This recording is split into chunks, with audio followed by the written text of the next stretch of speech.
এদেশের স্বাধীনতা সার্বভৌমত্ব যদি কেউ রক্ষা করতে পারে সেটাই বাংলাদেশ জামাতে ইসলামী এবং আমাদের আমির। হবিগঞ্জে কেন গতকালকে একটা ছেলের চোখ হারাতে হলো? তার মানে রাষ্ট্র সংস্কার চেয়েছিলাম, তা হয়নি, ক্ষমতার হাত বদল হয়েছে। এটা তো আশা ছিল না 5ই আগস্টের। আজকে মাননীয় প্রধানমন্ত্রীকে একটা কথা বলতে চাই, আপনি যে এই মিডিয়াতে জুলাইয়ের কথা বাদ দেওয়ার জন্য, মুছে ফেলে দেওয়ার জন্য কিছু লোককে অ্যাপয়েন্টমেন্টই করলেন জামাতকে অ্যাসাসিনেট করার জন্য, এতে লাভবান কে হবে? এতে লাভবান হবে আওয়ামী লীগ এবং ইন্ডিয়া। ক্ষতিগ্রস্ত কে হবে? জুলাই।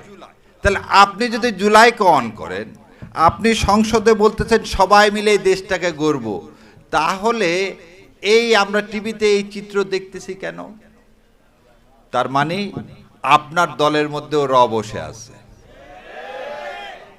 আপনার দলের মধ্যেও বসে আছে। তবে আপনাদের জন্য, আপনারা যারা রক্ত দিয়েছেন, এদেশ স্বাধীন করছেন, তাদের একটা প্রাপ্তি আছে।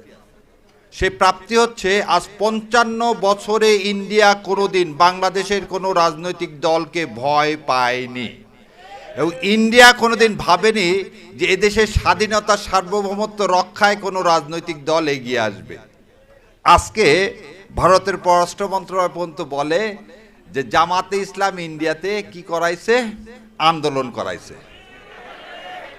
তাহলে এ থেকেই প্রমাণ হয়, এদেশের স্বাধীনতা সার্বভৌমত্ব যদি কেউ রক্ষা করতে পারে সেটাই বাংলাদেশ জামাতে ইসলামী এবং আমাদের আমির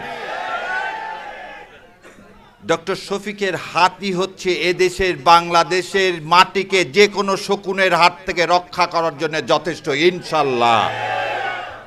আর আমি বিশ্বাস করি এ দেশে, ওনার কথাতেই বলতে ধানায় পানায় না, বিএনপির এই জুলাই সনদ বাস্তবায়ন না করে, বিচার না করে কোনো উপায় নেই।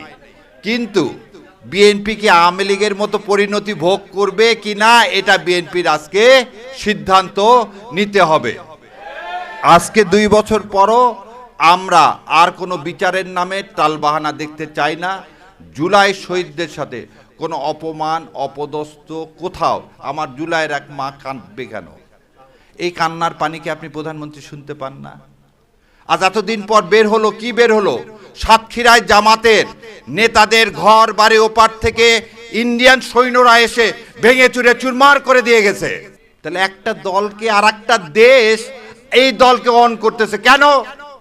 কারণ এই দলটাই হচ্ছে দেশের স্বাধীনতা সার্বভৌমত্ব রক্ষা করার একমাত্র দল, যারা আল্লাহর বিশ্বাস ছাড়া, আল্লাহর সন্তুষ্টি ছাড়া আর কিছু করে না। আজকে তার দায়িত্বে আপনারা এসেছেন। আল্লাহ আমাদের সবাইকে কবুল করুক, এবং এই জমিনে আর কোনো সন্তানকে যেন রক্ত দিতে না হয়, কোনো সন্তানকে অন্ধ হতে না হয়। আওয়ামী লীগের কোনো প্রেতাত্মার এ দেশে কোনো জায়গা নেই, এই পরিষ্কার কথাটা মাননীয় প্রধানমন্ত্রী বুঝবেন, না হলে আপনার পরিণতিও ওই একই রকম হবে। ধন্যবাদ আপনাদের সবাইকে। ইনশাল্লাহ ইনকলাব জিন্দাবাদ, এবং বাংলাদেশে এই শহীদদের রক্ত বৃথা যেতে পারে না। আসসালামু আলাইকুম রহমতুল্লাহি ওয়া বারাকাতুহু।